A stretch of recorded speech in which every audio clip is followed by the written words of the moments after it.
नमस्कार दोस्तों, पीडब्ल्यू ज्ञान कोश पर एक बार फिर से आपका बहुत बहुत स्वागत है। दोस्तों, हमारे देश में आईएएस और आईपीएस की लड़ाई अगर सरफेस होती हुई दिखे तो हर कोई वहां पर अलर्ट हो जाता है कि पता नहीं क्या मामला चल रहा है।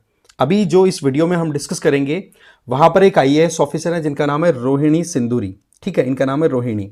और दूसरी तरफ है आईपीएस ऑफिसर रूपा डी। इन दोनों के बीच में डिफेमेशन का केस एक जबरदस्त तरीके से हाईलाइट हुआ। पहले तो 2023 से इनके बीच में कंट्रोवर्सी स्टार्ट हुई थी। और सबसे बड़ी प्रॉब्लम जो है ना, कहते हैं ना कि होने की जड़, वो एक्चुअल में सोशल मीडिया पोस्ट।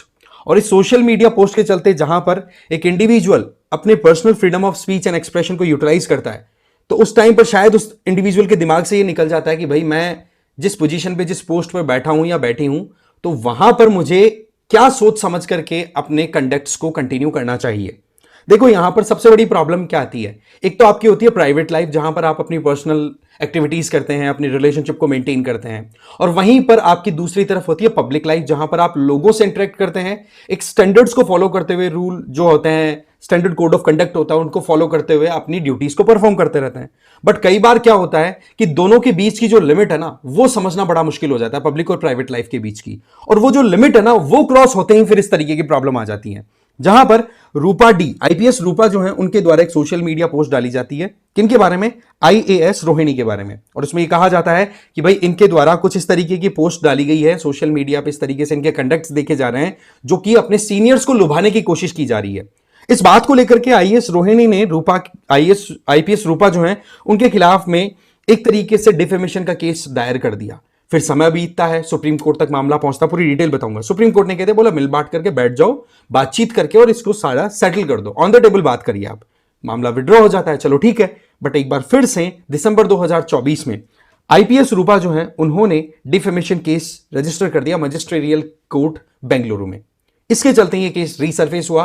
और अभी लेटेस्ट जो अपडेट आई है, जिसमें हाईकोर्ट ने ये कह दिया, कर्नाटक हाईकोर्ट ने, कि भाई इस केस में आगे कोई सुनवाई नहीं होगी, एक बार रुको। ये दोनों इस तरीके से कितना एग्रेसिवली पार्टिसिपेट करते हुए आगे बढ़ती चली जा रही हैं। और एक हद जो है उसको, मतलब जो इवेंट्स हो रहे हैं उनको हमें कंट्रोल करने की जरूरत है। तो ऐसे में अभी इस मामले की सुनवाई अभी 12 मार्च को होनी है।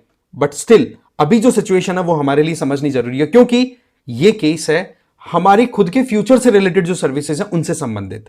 ठीक है, देखो हम आगे बढ़े उससे पहले मैं आपको बता देता हूं कि पीडब्ल्यू आईएएस की तरफ से विश्वास दिवस ऑब्जर्व किया जा रहा है 28 फरवरी 2025 को, जहां पर जो स्टूडेंट्स हैं उनका विश्वास होता है अपने गुरु पर, उसको हम और अपग्रेड करना चाहते हैं। तो ऐसे में आप इस इवेंट को ज्वाइन कर सकते हैं, जो पीडब्ल्यू का मेन चैनल है, फिजिक्स वाला अलग पांडे चैनल, जिसका मैंने यहां पर पूरा स्क्रीनशॉट लगा रखा है। तो आप इस पर ज्वाइन कर सकते हैं इस इवेंट को, राइट। तो ध्यान रखें इसका, शाम को 6 बजे का ये इवेंट आपका शेड्यूल्ड है, तो आप हमें ज्वाइन कर सकते हैं, बिल्कुल भी मिस ना करें। अब देखो मामला क्या है, थोड़ा वो समझते हैं। मामले की शुरुआत हो जाती है 2023 में, जब आईपीएस रूपा जो है, उन्होंने कुछ पिक्चर्स पिक की और पिक्चर्स लेकर के और सोशल मीडिया पे डाल दिया सीधा। और उसमें यह कह दिया कि आप ये देखिए कि ये फीमेल आईएएस ऑफिसर हैं, इनके द्वारा इस तरीके के XYZ टाइप पिक्स हैं जो कि उनकी प्राइवेट हैं, वो कहीं ना कहीं सेंड की जाती हैं 2 से 3 आईएएस मेल ऑफिसर्स को। अब आप ये बताओ, यहां पर रूपा मैडम ये बोल रही हैं कि भाई आप ये बताओ कि इस तरीके की पिक्चर्स का क्या मतलब है? क्या वहां पर कुछ फेवर लेने की कोशिश की जा रही है?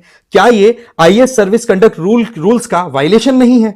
यहां पर इन्वेस्टिगेशन एजेंसीज जो हैं वो इस मामले की इन्वेस्टिगेशन करें कि एक्चुअल में इसके पीछे रियलिटी क्या है। अब आप देखिए पिक्चर कौन कौन सी थी जो इन्होंने पोस्ट की थी। यहां पर आप देख सकते हैं इस तरीके की इनकी पिक्चर्स थी, किनकी? रोहिणी जी की, आईएएस रोहिणी जी की।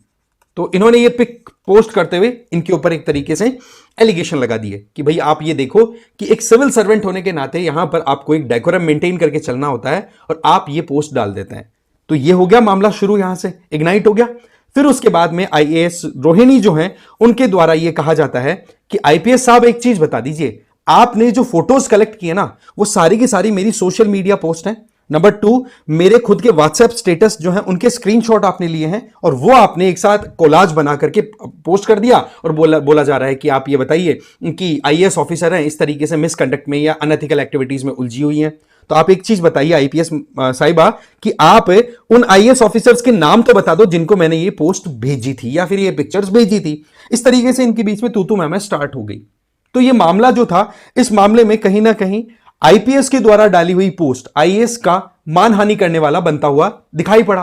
तो ऐसे में आईएएस रोहिणी जो हैं, उन्होंने अपना एक केस दायर कर दिया लोकल कोर्ट में, और उस कोर्ट में कह दिया कि मेरा मानहानि हुई है, मेरे एक तरीके से अपमान किया गया है, ऐसे में 1 करोड़ रुपए का मुआवजा मुझे मिलना चाहिए। इनका जो केस था ना, ये आईपीसी की धारा 500 के अंदर में किया गया था। किसके अंदर में? इंडियन पिनल कोड में सेक्शन 500 है, वो है उसके अंडर में क्रिमिनल। हमारे यहां पर दो तरीके की डिफेमेशन होते हैं, एक तो होता है सिविल डिफेमेशन, एक क्रिमिनल। यहां पर क्रिमिनल वाला मामला आ गया कि आप जानबूझ करके इंटिमिडेट कर रहे हो, जानबूझ करके किसी की पर्सनैलिटी के ऊपर थोप रहे हो चीजें, जबकि आपके पास में एविडेंस, ये पिक्चर्स हैं। तो यहां पर ये बोल दिया कि भाई आप साबित कर दो कि मैं गलत हूं। ठीक है, आईएएस साहब ने ये बोल दिया। फिर इस मामले को लेकर के आईपीएस रूपा जो है वो पहुंच जाती हैं बेंगलुरु कर्नाटका हाई कोर्ट में, और वहां जाकर के बोलती हैं कि भाई इस तरीके से मेरे अगेंस्ट में जो केस लगा है बिल्कुल बेसलेस है, और आप मुझे यहां पर थोड़ा रिलैक्सेशन दिला दीजिए। तो ऐसे में हाई कोर्ट ने बिल्कुल भी एंटरटेन करने से कर दिया मना। फिर आईपीएस ऑफिसर जो है वो सुप्रीम कोर्ट गई, और सुप्रीम कोर्ट में जाने के बाद में मामला सुप्रीम कोर्ट में पहुंच गया, क्योंकि हाई कोर्ट ने एंटरटेन नहीं किया। तो सुप्रीम कोर्ट ने यह कह दिया कि आपका ये जो मामला है दोनों मिल बैठ के बातचीत करके सेटल करिए। और हां, आईपीएस रूपा, आपने जो कुछ भी सोशल मीडिया पे पोस्ट डाली हैं उनको सबको डिलीट करो विद इन 24 आवर्स। ये बात कही थी 14 दिसंबर 2023 को सुप्रीम कोर्ट ने, और बोला कि आपका ये मामला है ना, इतना ज्यादा ग्रेव वाली सिचुएशन नहीं है, यहां पर आपकी प्राइवेट इश्यूज आ रहे हैं, आपका पर्सनल जेलेसी, पर्सनल कॉन्फ्लिक्ट है ना, उसके चलते आप इतना ज्यादा हाईलाइट पे जा रहे हो। ये जनरली सुप्रीम कोर्ट ने कहा नहीं है, बट एक ये बिलीव सिस्टम डेवलप हो गया विद द टाइम कि इंडियन ब्यूरोक्रेसी में भी ऐसे लोग भी रिक्रूट होकर के आ रहे हैं जो कि डिफरेंट सर्विसेज में काम कर रहे हैं, बट अपनी एक जो आपसी रंजिश है, पर्सनल राइवलरी और जेलसी है, उसको फुलफिल करने के लिए कुछ भी किसी भी हद तक जा सकते हैं। इस तरीके का भी एक ये मैसेज गया है पब्लिक में हमारी ब्यूरोक्रेसी, हमारी सिविल सर्वेंट्स के बारे में। तो ऐसे में फिर सुप्रीम कोर्ट ने कहा कि ज्यादा इसके बारे में आप इस बात को उछालो मत, शांति से इस बात को सेटल कर लो। तो सेटलमेंट होने का एक माहौल बन गया। बट होता क्या है कि जो आईपीएस रूपा है, उन्होंने एक बार फिर से केस दायर कर दिया। अभी 9 दिसंबर 2024 को आईपीएस रूपा ने यह कहा कि मेरे अगेंस्ट में जिस तरीके की कार्रवाई करने की कोशिश आईएएस रोहिणी ने की थी, मतलब इनके बीच में सेटलमेंट नहीं हुआ, उससे मेरी मानहानि हुई है। तो इन्होंने क्रिमिनल डिफेमेशन का केस लगा दिया अगेंस्ट आईएएस रोहिणी। अब जब जैसे ही केस लगाया, ये केस कहां पे लगाया? लोकल कोर्ट में, मजिस्ट्रियल कोर्ट बेंगलुरु में। अब अब की बार केस लगाने वाली कौन हो गई? आईपीएस। अब आईपीएस जो है उनके द्वारा जैसे ही केस लगाया गया, तो सीधी बात है आईएएस ऑफिसर भी अलर्ट होंगी कि भाई मेरे खिलाफ में केस दोबारा उठ रहा है। तो पहले आईएएस ने केस किया था, अब आईपीएस केस कर रही है। तो फिर आईएएस अब पहुंच गई कहां पे? कोर्ट। ये जो मतलब मैं दोबारा आता हूं इस पे, आईएएस पहुंच गई हाई कोर्ट में। दैट मींस 9 दिसंबर की बात है, 9 दिसंबर 2024 की ये बात है, जब आईपीएस ने केस लगा दिया कि भाई मेरी मानहानि भी हुई है इसमें। तो आईएएस जो है वो अलर्ट होती है और वो पहुंच गई कहां पे? High court, Karnataka high court Bengaluru. ठीक है जी, तो आईएएस पहुंच गई वहां पे। अब इधर देखिए कि आईपीएस साहब ने जैसे ही यहां पे केस लगाया था लोकल कोर्ट में, मजिस्ट्रियल कोर्ट में, तो मजिस्ट्रियल कोर्ट की तरफ से कुछ डिसीजन दिए गए, कुछ ऑर्डर्स दिए गए। वो ऑर्डर क्या थे कि जो टेलीकॉम कंपनीज है, जैसे कि भारती एयरटेल हो गया, रिलायंस का कम्युनिकेशन नेटवर्क हो गया, इनको यह कहा कि इन दोनों के बीच में जो भी कॉल रिकॉर्ड्स हुई हैं उनको आप स्टोर करके रखो, इस केस को हमें सॉल्व करने में उनकी सहायता लेनी पड़ेगी हमें। इस तरीके की बात हुई। फिर इतने में आईएएस ऑलरेडी हाई कोर्ट में पहुंची हुई थी, तो हाई कोर्ट ने यह कह दिया कि जो कुछ भी अभी चल रहा है, जो कुछ भी अभी करंटली चल रहा है, उसको एक बार स्टे लगाते हैं हम, और अगली जो सुनवाई होगी वो 12 मार्च की होगी। 12 मार्च तक कोई भी इसके ऊपर कोई कार्रवाई नहीं करेगा, और आईएएस और आईपीएस ऑफिसर्स हैं वो अपने अपने काम में लग जाएं। और दूसरी तरफ जो लोअर कोर्ट थी उसको कह दिया कि आप इसके अंदर कुछ आगे एंटरटेन नहीं करेंगे, क्योंकि अब मामला हाई कोर्ट में पहुंच गया। ठीक है, अगेन उसी लूप पे पहुंच गया जिस लूप से निकले थे ये 2023 में। सुप्रीम कोर्ट ने जब ये कहा था कि एमिकेबल कोई पॉसिबल सोल्यूशन निकाल लो भाई बैठ करके, बट अगेन यहां पर क्या हो रहा है कि एक कहते ना कि मजाक सा बन के रह गया ये जो केस है। इसके अलावा सुप्रीम कोर्ट ने यह भी कहा था उस टाइम पे जब केस गया था सुप्रीम कोर्ट के पास में, क्योंकि अब की बार भी लग रहा है कि हाई कोर्ट का अगर जजमेंट आ गया, किसी एक को फेवर कर दिया, तो दूसरा डेफिनेटली वापस वहीं पहुंचेगा सुप्रीम कोर्ट में। बट आप यहां पर देखिए कि सुप्रीम कोर्ट में जब यह मामला पहले गया था तब यह कहा था, क्योंकि उस टाइम पे सुप्रीम कोर्ट में क्यों गया था केस, क्योंकि आईपीएस ऑफिसर ने हाई कोर्ट में अप्रोच किया, हाई कोर्ट ने रिजेक्ट कर दी उनकी पिटीशन को। फिर उसके बाद में सुप्रीम कोर्ट ने यह कहा कि जो पिटिशनर है या जो अक्यूज्ड है, जो कि आईपीएस ऑफिसर हो गए, उनके खिलाफ में क्रिमिनल ट्रायल तो होंगे।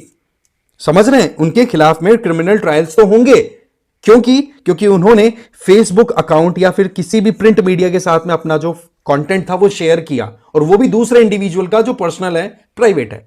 इस तरीके से बाउंस बैक कर गया कहीं ना कहीं आईपीएस ऑफिसर के ऊपर। अब आईपीएस ऑफिसर जो है वो यहां पर अब नए केस के साथ में अब नया ही शुरुआत कर चुकी है। तो यहां पर कोई भी पार्टी झुकने के लिए तैयार नहीं है, बट केस जो है वो आगे से आगे निकलता चला जा रहा है। और इस तरीके के केसेस में सबसे बड़ी प्रॉब्लम क्या है कि कितना ज्यादा तो आपके रिसोर्सेज हैं वो वेस्ट हो जाते हैं।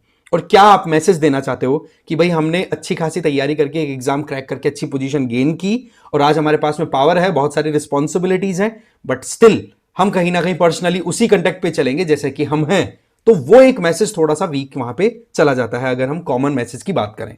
बाकी इस पे आपकी क्या राय है, प्लीज कमेंट बॉक्स में आप जरूर शेयर करें, ठीक है ना। क्योंकि सुप्रीम कोर्ट ने तो देखो अपनी तरफ से कह दिया था कि मामले को सेटल कर लो भाई, और करने के लिए किया भी था। और ये भी कह दिया था नवंबर 2024 में सुप्रीम कोर्ट ने कि भाई जो स्पेशल लीव पिटिशन लगवाई थी आईपीएस ऑफिसर ने, उसके आधार पर हमने देखा कि भाई दोनों के बीच में सेटलमेंट हो जाए तो ठीक है। तो दोनों ने उस टाइम पे यस कह दिया था कि हाँ ठीक है हम सेटल कर लेंगे। तो हम केस को डिसमिस एज विड्रॉन कंसिडर कर रहे हैं, विड्रॉ कर लिया गया केस। बट अब दोबारा से वो लूप हो गया, अभी तक हाईएस्ट लेवल पे कहां पहुंच गया दोबारा से, कर्नाटका हाई कोर्ट में। अब वहां से देखते हैं आगे क्या जर्नी जाती है, 12 मार्च बताएगी ये तारीख, ठीक है जी। Thank you very much for watching this video.